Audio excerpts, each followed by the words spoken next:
we actually know about IBS? What is it? What is it not? What causes it? And what do you need to know if you've been diagnosed with it?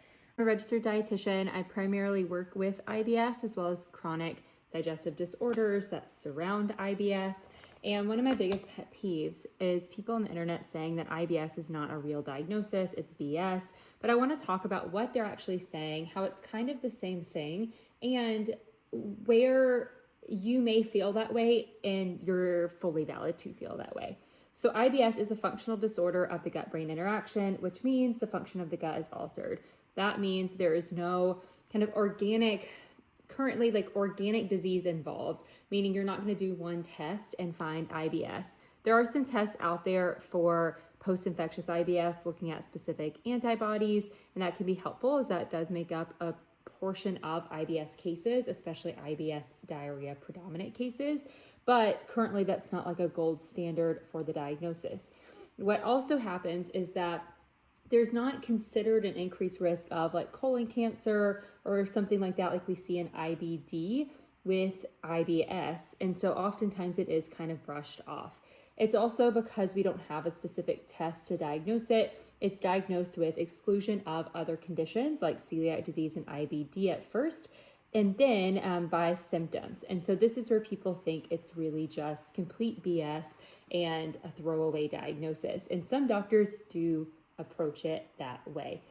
So if you've been told that you just have IBS or I think it's IBS, and your doctor doesn't give you too much of an explanation, that is poor healthcare. That doesn't mean that you don't have IBS or that it is just a BS diagnosis and it's not accurate, but it does mean that you did not get the proper care, and that a lack of explanation kind of sets you up for failure as well as opening yourself up to misinformation online, because how else are you going to get results for your symptoms if you don't get answers? And a lot of people online are selling you those, including myself. Contrary to what you may think based on how doctors kind of throw it around or just vaguely talk about it, IBS actually has a decent amount of research around it. And there are a few different drivers that we have seen in IBS patients in the research. And these are often things that other people who say it's a BS diagnosis will call like the root cause, which is kind of funny because what they're saying are the actual like parts of the condition that we know of in research, which is IBS. So these things, a combination of them, is what makes up IBS. So it's the same thing. But the first one is a change in the microbial environment, specifically what we consider dysbiosis or an unideal gut environment. Now this may mean a lack of kind of quantity of microbes. It may be the ratio of what we consider beneficial or pathogenic microbes. It may be where they're placed. A lot of research previously was showing just a different microbial makeup and less beneficial species in those with IBS compared to healthy controls.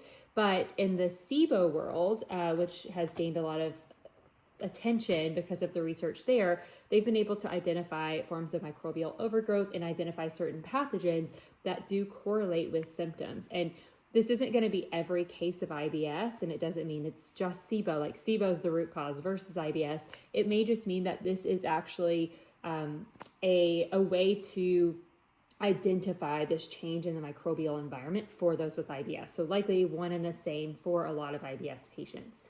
Now, in addition to microbial imbalance, we also have what we call intestinal permeability, increased intestinal permeability. This is that leakiness of the gut. In a lot of post-infectious IBS cases, and specifically IBS-D cases in research, we see an increase in intestinal permeability compared to healthy controls. So there is more of that leakiness to the gut. This may be related to that microbial environment. It may be related to the effects of foodborne illness, antibodies in the immune function there, poor immune activation, which is another driver, and it could also be linked to environment, other things. The most research in this space has been looked at with the low FODMAP diet, where they found that in some people, a low FODMAP diet, the elimination alone can kind of reset this, improve this, and then food tolerance can improve after, which is really incredible. There's also a look at this next driver, which is altered immune activation. There are immune cells in your gut, mast cells, but also other immune cells that can react when they don't necessarily need to react. And with mast cells specifically, they will break down and produce these mediators like histamine. And that has been looked at in IBS because that can increase intestinal permeability. It can lead to visceral hypersensitivity, which is our next driver. It can change the gut environment in terms of gut microbial composition, all of those things. And so when we look at immune cells, the mechanism isn't fully understood, but there is a link with IBS cases, especially IBS-D cases. It may explain kind of that autoimmune nature some patients with IBS experience, and then again, feeds into those other drivers. Again, something most people will say, well, that's the root cause. Not necessarily, it's just part of the IBS picture related to post-viral, post-bacterial infection in many cases. And then the next driver that we see that I just referred to is visceral hypersensitivity. And this is related to gut-brain communication, which is that gut-brain interaction part of the diagnosis. Your gut and brain are always communicating. And those with IBS, there's research to show that sensations in the gut, which are kind of taken in by nerves, those sensations are communicated to the brain decides how to respond, but this activates the pain responsive regions of the brain, which can create pain, and that is a marker of IBS. If you don't have pain, you don't have a proper IBS diagnosis. That is required for the diagnosis.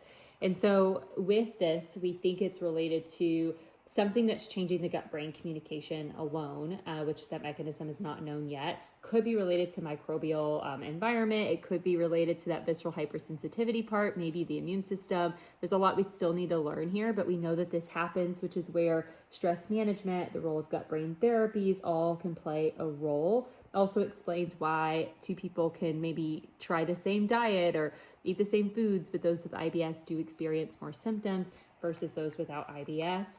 That healthy diet reaction that many with IBS have is related to this visceral hypersensitivity, and there are ways to improve this, which is incredible for those who experience it. Last driver we consider, which I don't really consider this too much of a driver in and of itself, but it can be related to other things that maybe overlap with IBS, and that is the change in gut motility.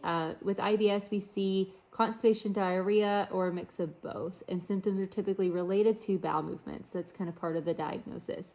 We know that the gut microbiome and that SIBO space microbial overgrowth can contribute to diarrhea and constipation. We also know that visceral hypersensitivity may play a role in terms of cramping,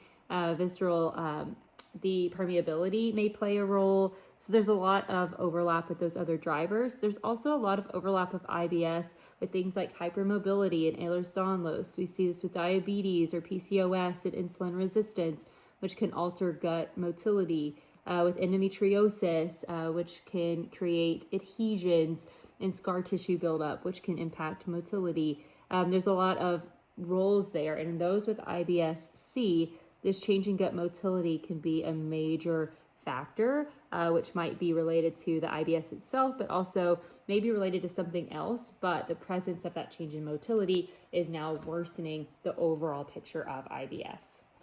So what do you do if you have IBS?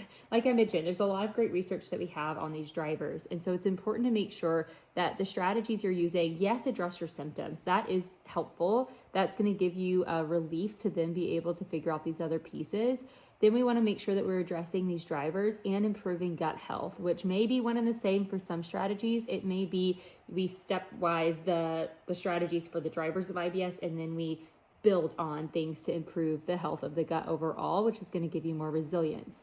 You want to make sure that with your diagnosis that there has been a thorough assessment, because these symptoms, even these drivers, can overlap with other conditions and problems that are not always initially screened for. And if you're missing some of that picture, then you may be missing tools that you can use in your treatment plan, like I mentioned with some of those things that contribute to gut motility.